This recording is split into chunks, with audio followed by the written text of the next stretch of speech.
আজকের দিনটা প্রত্যেকটা ভারতীয় নাগরিকের বিশেষ একটা দিন। সেদিনে প্রত্যেকটা ভারতীয় সিদ্ধান্ত নেবে যে তারা তাদের এই ভারতটা স্বচ্ছ ভারত রাখতে চায় না খারাপ করতে চায়। আমাদের এই একটা সিদ্ধান্তেই কিন্তু আমাদের দেশ ভালো থাকবে না খারাপ থাকবে। তো হ্যালো এভরিওয়ান, গুড মর্নিং। একটা ছোট্ট মিনি ব্লগ নিয়ে আমি সোমা মাহাতো চলে এসেছি তোমাদের সামনে। ছোট্ট মিনি ব্লগ। ঘুম থেকে উঠেই দেখি ভোর 5:30 বেজে গেছে। তো যাই হোক, ভোর 5:30 যখন বেজেই গেছে ভাবলাম একটু ফ্রেশ হয়নি, তো বাসি কাপড়গুলো ছেড়ে দিয়ে আমি যা রান্নাঘরে চলে এলাম রান্নাঘরের কাজবাজ করতে। আর ওইদিকে কিন্তু আমার শাশুড়ি মা বাইরের কাজবাজগুলো করছে, গোবর টবর ফেলানো, লেপালেপির কাজটা হলো যে গ্রামের দিকে প্রত্যেকটা বাড়িতেই কিন্তু রাত্রে যত বাসনপত্র থাকে সমস্ত কিছুই কিন্তু সকালবেলায় ধুয়ে নেয় ভালো করে। বাসনপত্রগুলো তো সব ধোয়া হয়ে গেছে, আর এইদিকেই কিন্তু দেখো আমি ঝাড়ু দিয়ে দিচ্ছি। আজকে কিন্তু তাড়াতাড়ি করে সমস্ত কাজ কমপ্লিট করে নিতে হবে, কারণ আজকে যেহেতু ভোট আছে আর সকাল সকাল আমি আর আমার শাশুড়ি মা যাবো ভোট দিতে। তার জন্যই কিন্তু প্রথমে দেখো তাড়াতাড়ি সকালের বাসি কাজগুলো করে নিচ্ছি।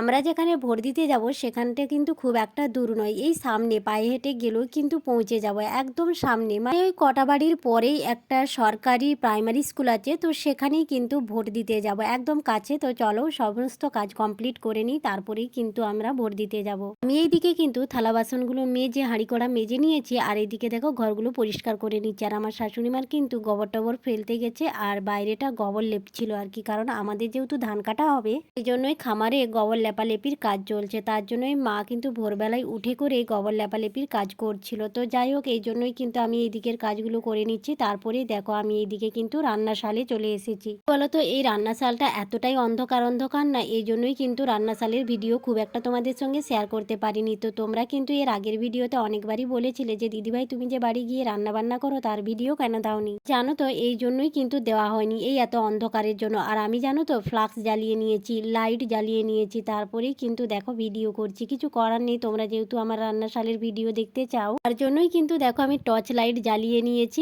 আর কিন্তু ফ্লাক্স জ্বালিয়েই ভিডিওটা করছিলাম। ভিডিও কোয়ালিটিটা অনেকটাই লো, তোমরা একটু অ্যাডজাস্ট করে নিও প্লিজ। এইদিকে দেখো আমাদের গ্রামের বাড়িতে এই একটা সুবিধা জানো তো, পাতা আছে কাগজ টাগজ দিয়ে, আর দেখো তো কাঠ আছে, কত সুন্দর বলো তো কাঠের উনানে রান্না করা। কারণ এই যে শহরে এখন যা পরিস্থিতি হচ্ছে গ্যাসের অভাবে, আমাদের কিন্তু গ্রামের দিকে এখনো পর্যন্ত এই হাহাকারটা হয়নি। কতই না ভালো বলো তো। চলো রান্না বান্না তো কমপ্লিট করে নিচ্ছি, এদিকে রান্না বান্না হয়ে গেছে। আর এইদিকে দেখো আমি রেডি হয়ে গেছি ভোট দিতে যাব বলে। আমি আর আমার মা তো রেডি হয়ে গেছি, মানে আমার শাশুড়ি মা ভোট দিতে যাবো যেহেতু সামনেই, হেঁটেই যাবো বলছিলাম। তারপরে আমার বড় যেহেতু যাবে, সে বাইক নিয়ে যাবে, তার জন্য বলছি চলো তাহলে আমরা বাইকেই যাই।